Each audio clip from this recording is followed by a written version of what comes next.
ಮಕ್ಕಳ ಬ್ರೇಕ್‌ಫಾಸ್ಟ್‌ಗೆ ಇವತ್ತು ತುಂಬಾನೇ ಹೆಲ್ದಿಯಾದ ರೆಸಿಪಿ ತುಂಬ ಬೇಗ ಆಗುತ್ತೆ. ಗೊತ್ತೇ ಆಗಲ್ಲ ಮಕ್ಕಳಿಗೆ ನಾವು ಯಾವುದರಿಂದ ಮಾಡಿದ್ದೀವಿ ಅಂತ. ಆದರೆ ರುಚಿ ಮಾತ್ರ ಸೂಪರ್ ಆಗಿರುತ್ತೆ. ಈ ರೀತಿಯಾಗಿ ಕೆಲವೊಂದು ಸಲ ನಾವು ಮಕ್ಕಳಿಗೆ ಅವಾಗವಾಗ ಮಾಡಿಕೊಟ್ರೆ ಒಳ್ಳೆಯದು ಅಂತ ಹೇಳ್ತಾ ಇದ್ದೀನಿ friends. Hi friends, welcome back to my channel Renu's ರೆಸಿಪಿಗೆ ತಮ್ಮೆಲ್ಲರಿಗೂ ಸ್ವಾಗತ. ಇವತ್ತು ಕಡಿಮೆ ಸಮಯದಲ್ಲಿ ಬೆಳಗಿನ ಗಡಿಬಿಡಿಯಲ್ಲಿ ಕೆಲವೊಂದು ಸಲ ತಾಯಂದ್ರಿಗೆ ಟೆನ್ಷನ್ ಆಗಿರುತ್ತೆ. ಮಕ್ಕಳಿಗೆ ಏನು ಮಾಡಿಕೊಡ್ಬೇಕು ಬ್ರೇಕ್‌ಫಾಸ್ಟ್, ಲಂಚ್‌ಗೆ ಅಂತೇಳಿ. ಹಾಗಾಗಿ ಇವತ್ತು ಈ ರೆಸಿಪಿನ ಮಿಸ್ ಮಾಡದೆ ಮಾಡಿ. ನಾನಿಲ್ಲಿ ಎಣ್ಣೆ ಯೂಸ್ ಮಾಡ್ತಾ ಇಲ್ಲ. ಮಕ್ಕಳಿಗಾಗಿ ಇದು ಸ್ವಲ್ಪ ಆರೋಗ್ಯಕರವಾದ ಒಂದು ರೆಸಿಪಿನ ಮಾಡ್ತಾ ಇದ್ದೀನಿ. ಇಲ್ಲಿ ಒಂದು ಕುಕ್ಕರ್ ಇಟ್ಟಿದ್ದೀನಿ. ಸ್ವಲ್ಪ ಹೊತ್ತು ಬಿಸಿ ಆಗಲಿ. ಬಿಸಿ ಆದ ನಂತರ ಇದರಲ್ಲಿ ನಾನು ಎಣ್ಣೆ ಬದಲಿಗೆ ತುಪ್ಪನ ಯೂಸ್ ಮಾಡ್ತಾ ಇದ್ದೀನಿ. ಹೇಳಿದ್ನಲ್ವಾ ಫ್ರೆಂಡ್ಸ್, ಇವತ್ತು ನಾನು ಎಣ್ಣೆ ಬದಲಿಗೆ ತುಪ್ಪನ ಯೂಸ್ ಮಾಡ್ತಾ ಇದ್ದೀನಿ. ತುಪ್ಪ ಆರೋಗ್ಯಕ್ಕೆ ತುಂಬಾ ಒಳ್ಳೆಯದು. ಮಕ್ಕಳಿಗೆ ನಾವು ಆದಷ್ಟು ತುಪ್ಪ ಯಾವುದಾದ್ರೂ ರೀತಿಯಲ್ಲಿ ಊಟದಲ್ಲಿ ಈ ರೀತಿಯಾಗಿ ಕೊಟ್ಟರೆ ಒಳ್ಳೆಯದು. ಇಲ್ಲಿ ತುಪ್ಪ ಸ್ವಲ್ಪ ಕರಗಲಿ, ಬಿಸಿ ಆಗಲಿ ಅಷ್ಟರಲ್ಲಿ ಇಲ್ಲಿ ನಾನು ಒಂದು ಈರುಳ್ಳಿನ ಸಿಪ್ಪೆ ತೆಗೆದು ಈರುಳ್ಳಿನ ತೊಳೆದ್ಬಿಟ್ಟು ಈ ರೀತಿಯಾಗಿ ಉದ್ದಕ್ಕೆ ಹೆಚ್ಕೊಳ್ತಾ ಇದ್ದೀನಿ. ಹಾಗೆ ಇಲ್ಲಿ ಒಂದು 4ರಿಂದ 5 ಹಸಿಮೆಣಸಿನಕಾಯಿ ಕೂಡ ತೊಳೆದ್ಬಿಟ್ಟು ಈ ಥರ ಉದ್ದಕ್ಕೆ ಹೆಚ್ಕೊಂಡು ಇಟ್ಕೊಳ್ತೀನಿ. ಅಷ್ಟರಲ್ಲಿ ತುಪ್ಪ ಕೂಡ ಬಿಸಿಯಾಗಿರುತ್ತೆ. ಈಗ ಇಲ್ಲಿ ಒಂದು ಪಲಾವ್ ಎಲೆ ಹಾಕ್ಕೊಂಡಿದ್ದೀನಿ. ಹಾಗೆ ಇಲ್ಲಿ ನೋಡಿ, ಈ ರೀತಿ ಮಸಾಲೆನ ಹಾಕೋಣ. ಜಾಸ್ತಿ ಮಸಾಲೆ ಐಟಮ್ ಎಲ್ಲ ಬೇಡ. ನೋಡಿ, ಚಕ್ಕೆ ಇದೆ, ಹಾಗೆ ಬಡೆ ಸೊಪ್ಪು, 4 ಲವಂಗ, ಸಾಸಿವೆ, ಜೀರಿಗೆ, ಹಾಗೆ ಒಂದು 10ರಿಂದ 12 ಕಾಳು ಮೆಣಸು, ಇದನ್ನೆಲ್ಲ ಹಾಕ್ಕೊಂಡ್ಬಿಟ್ಟು ಈ ತುಪ್ಪದಲ್ಲಿ ಹಾಕೋಣ. ಸ್ವಲ್ಪ ಇಂಗು ಕೂಡ ಹಾಕೊಳ್ಳಿ, ಫ್ಲೇವರ್ ತುಂಬ ಚೆನ್ನಾಗಿರುತ್ತೆ. ಹಾಗೆ ಹಸಿಮೆಣಸಿನ್ಕಾಯಿ ಹೆಚ್ಚಿರೋದು ಹಾಕ್ಕೊಂಡಿದ್ದೀನಿ. ಒಂದು ಈರುಳ್ಳಿ ಈ ರೀತಿಯಾಗಿ ಉದ್ದಕ್ಕೆ ಹೆಚ್ಚಿಟ್ಕೊಂಡಿದ್ನಲ್ವ, ಅದನ್ನು ಕೂಡ ಹಾಕ್ಕೊಂಡು ತುಪ್ಪದಲ್ಲೇ ಕರೆಕ್ಟಾಗಿ ಹಸಿ ವಾಸನೆ ಹೋಗೋ ತನಕ ಫ್ರೈ ಮಾಡ್ಕೋಬೇಕು.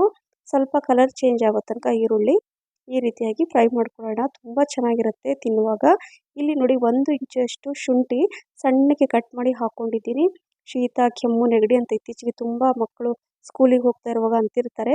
ಡೈರೆಕ್ಟ್ ಶುಂಠಿ ಕೊಟ್ಟರೆ ತಿನ್ನಲ್ಲ ಮಕ್ಕಳು. ಈ ರೀತಿಯಾಗಿ ನಾವು ಸಣ್ಣಕ್ಕೆ ಹೆಚ್ಚಿಬಿಟ್ರೆ ಊಟದಲ್ಲಿ ಗೊತ್ತೇ ಆಗಲ್ಲ ಅವರಿಗೆ. ನಾವು ಅವ್ರಿಗೆ ಈ ರೀತಿಯಾಗಿ ತಿನ್ನಿಸ್ಬೋದು. ಇಲ್ಲಿ ನೋಡಿ, 1 ಕಟ್ಟಷ್ಟು ನಾನು ಮೆಂತ್ಯ ಸೊಪ್ಪನ್ನು ಚೆನ್ನಾಗಿ ತೊಳೆದು ಈ ರೀತಿಯಾಗಿ ಸಣ್ಣಕ್ಕೆ ಹೆಚ್ಚಿಬಿಟ್ಟು ನಾನು ಈಗ ಇದರಲ್ಲಿ ಹಾಕ್ಕೊಳ್ತಾ ಇದ್ದೀನಿ. ಮೆಂತ್ಯ ಸೊಪ್ಪನ್ನು ಇದೇ ರೀತಿ ತುಪ್ಪದಲ್ಲೇ ಫ್ರೈ ಮಾಡ್ಕೋಬೇಕು.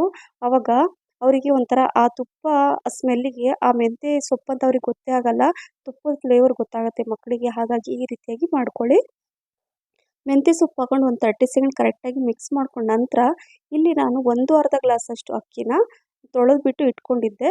ಸೊ ತೊಳೆದಿರೋವಂಥ ಅಕ್ಕಿನ ನಾನು ಇದರಲ್ಲಿ ಹಾಕ್ಕೊಳ್ತಾ ಇದ್ದೀನಿ. ಹಾಕ್ಕೊಂಡು ಇದು ಅಷ್ಟೇ ಒಂದು ಸ್ವಲ್ಪ ಹೊತ್ತು ಅಂದರೆ ಒಂದು 30 ಸೆಕೆಂಡ್ ಕರೆಕ್ಟಾಗಿ ನಿಧಾನಕ್ಕೆ ಮಿಕ್ಸ್ ಮಾಡಿಕೊಂಡು 1/2 ಗ್ಲಾಸ್ ಅಕ್ಕಿಗೆ ನಾನು 3 ಗ್ಲಾಸಷ್ಟು ನೀರನ್ನು ಹಾಕ್ಕೊಳ್ತಾ ಇದ್ದೀನಿ. ಇಲ್ಲಿ ನಾನು ಬಿಸಿ ನೀರನ್ನು ಹಾಕ್ಕೊಳ್ತಾ ಇದ್ದೀನಿ. ಯಾವುದೇ ನೀವು ಪಲಾವ್, ರೈಸ್ ಐಟಮ್ ಏನೇ ಮಾಡಿ ಸ್ವಲ್ಪ ಬಿಸಿನೀರು ಹಾಕ್ಕೊಂಡ್ರೆ ತುಂಬ ಚೆನ್ನಾಗಿರುತ್ತೆ, ಉದುರಾಗಿ ಬರುತ್ತೆ ರೈಸು. ರುಚಿಗೆ ತಕ್ಕಷ್ಟು ಉಪ್ಪನ್ನು ಕೂಡ ಹಾಕ್ಕೊಂಡಿದ್ದೀನಿ. ಹಾಗೆ ಅರ್ಧ ಸ್ಪೂನಷ್ಟು ಗರಂ ಮಸಾಲ, ಮನೆಯಲ್ಲಿ ಮಾಡಿರುವಂತಹ ಗರಂ ಮಸಾಲ ನಾನು ಹಾಕ್ಕೊಳ್ತಾ ಇದ್ದೀನಿ. ಹಾಗೆ ಇಲ್ಲಿ ಕೊತ್ತಂಬರಿ ಸೊಪ್ಪು ಮತ್ತು ಪುದೀನ ಕಟ್ ಮಾಡಿ ಇಟ್ಕೊಂಡಿದ್ದೀನಿ.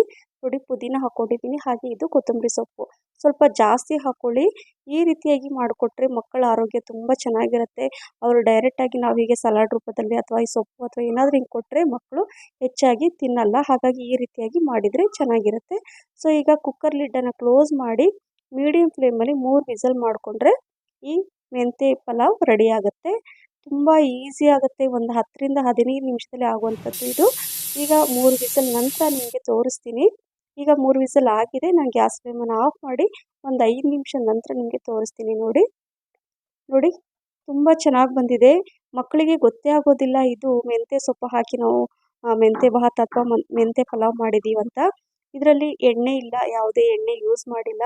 ನಾವು ತುಪ್ಪದಿಂದ ಮಾಡಿದಂತಹ ಈ ರೆಸಿಪಿ ಮಕ್ಕಳಿಗೆ ತುಂಬ ಚೆನ್ನಾಗಿರುತ್ತೆ ಮತ್ತು ಆರೋಗ್ಯಕ್ಕೂ ಕೂಡ ಒಳ್ಳೆಯದು.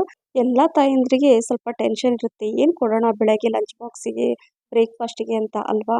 ಹಾಗಾಗಿ ಕೆಲವೊಂದು ಸಲ ಈ ರೀತಿಯಾಗಿ ಮಕ್ಕಳಿಗೆ ಕೊಡಿ, ಇಷ್ಟಪಟ್ಟು ತಿಂದು ಬರ್ತಾರೆ. ಫುಲ್ ಬಾಕ್ಸ್ ಖಾಲಿ ಮಾಡ್ಕೊಂಡು ಬರ್ತಾರೆ. ಇದು ಆರೋಗ್ಯಕರವಾದ ಲಂಚ್ ಬಾಕ್ಸ್ ರೆಸಿಪಿ ಅಂತ ಹೇಳ್ಬೋದು ಫ್ರೆಂಡ್ಸ್. ಲಂಚ್ ಬಾಕ್ಸಿಗೂ ಆಗುತ್ತೆ, ಹಾಗೆ ಬ್ರೇಕ್‌ಫಾಸ್ಟಿಗೆ ಕೂಡ ನಾವು ಎಲ್ಲರೂ ತಿನ್ಬೋದು. ಸೊ ಈ ರೆಸಿಪಿ ನಿಮಗೆ ಇಷ್ಟ ಆಗಿದೆ ಅಂತ ಅಂದ್ಕೊಂಡಿದ್ದೀನಿ. ನೋಡಿ, ಆರೋಗ್ಯಕರವಾದ ಬ್ರೇಕ್‌ಫಾಸ್ಟ್ ಮತ್ತು ಲಂಚ್ ಬಾಕ್ಸ್ ರೆಸಿಪಿ ನಿಮಗೆ ಇಷ್ಟ ಆಗಿದ್ದರೆ ಲೈಕ್, ಶೇರ್, ಕಮೆಂಟ್ಸ್ ಮತ್ತು ಸಬ್ಸ್ಕ್ರೈಬ್ ಮಾಡೋದನ್ನು ಮರಿಬೇಡಿ. ಹಾಗೆ ನಿಮ್ಮ ಫ್ರೆಂಡ್ಸ್ ಮತ್ತು ಫ್ಯಾಮಿಲಿ ಕೂಡ ಶೇರ್ ಮಾಡಿ. ನನ್ನ ಫೇಸ್ಬುಕ್ ಪೇಜನ್ನು ಫಾಲೋ ಮಾಡಿ ಅಂತ ಹೇಳ್ತಾ ಥ್ಯಾಂಕ್ ಯು ಫಾರ್ ವಾಚಿಂಗ್.